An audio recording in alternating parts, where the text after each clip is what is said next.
Hi, boys and girls. My name is Miss Polly. I want to share a story with you today.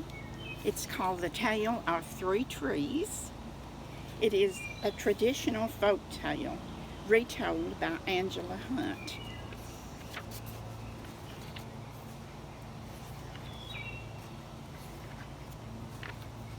Once upon a mountaintop, three little trees stood and dreamed of what they wanted to become when they grew up.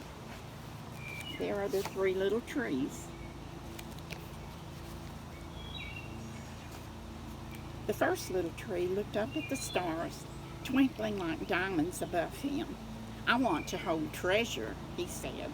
I want to be covered with gold and filled with precious stones.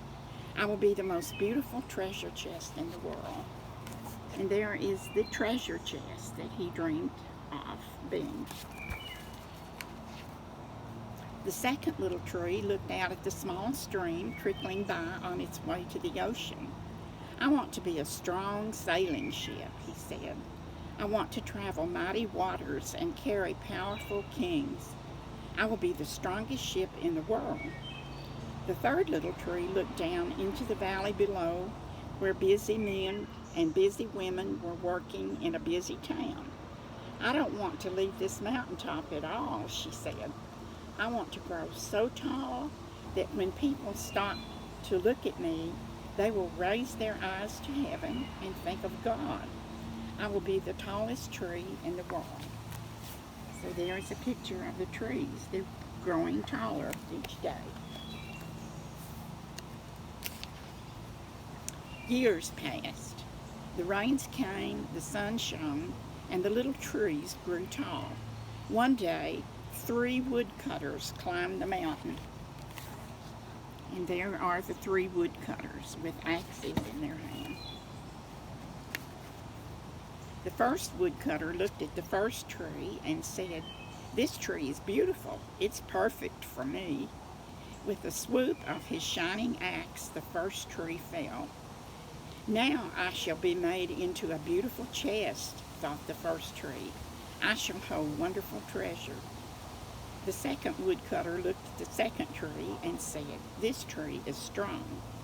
It is perfect for me." With a swoop of his shining axe, the second tree fell. "Now I shall sail mighty waters," thought the second tree. "I shall be a strong ship fit for kings."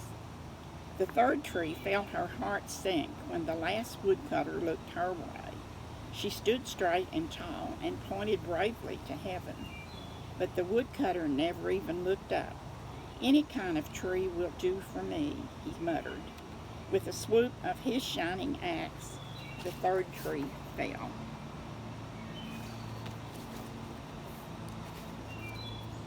The first tree rejoiced when the woodcutter brought him into a carpenter's shop, but the busy carpenter was not thinking about treasure chest. Instead, his work-worn hands fashioned the tree into a feed box for animals. The once beautiful tree was not covered with gold or filled with treasure. He was coated with sawdust and filled with hay for hungry farm animals. And there is the box that the carpenter made. The second tree smiled when the woodcutter took him to a shipyard, but no mighty sailing ships were being made that day.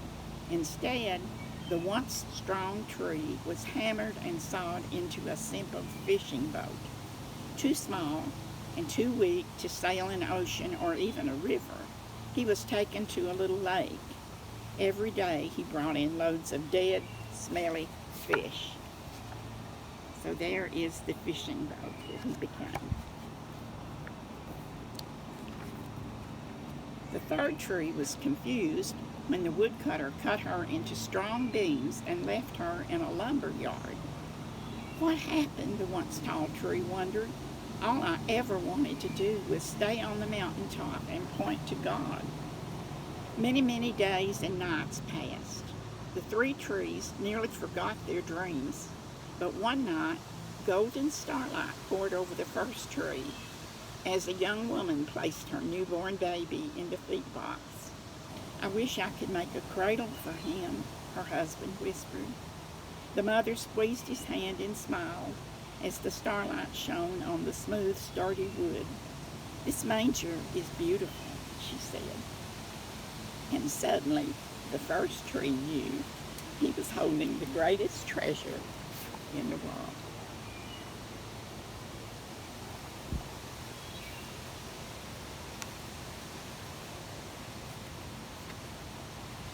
One evening, a tired traveler and his friends crowded into the old fishing boat.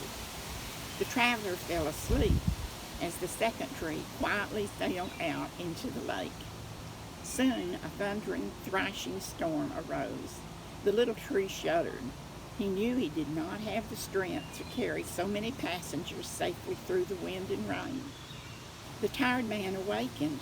He stood up and stretched out his hand and said, "Peace." The storm stopped as quickly as it had begun, and suddenly the second tree knew he was carrying the King of heaven and earth.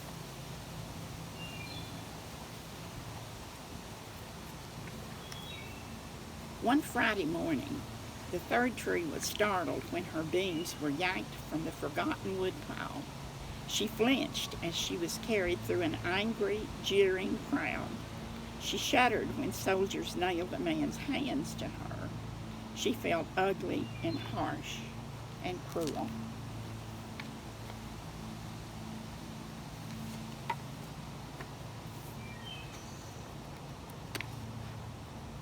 But on Sunday morning, when the sun rose and the earth trembled with joy beneath her, the third tree knew that God's love had changed everything.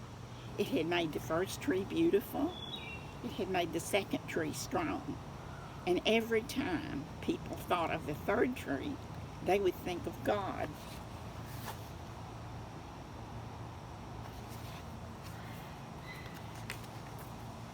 That was better than being the tallest tree in the world.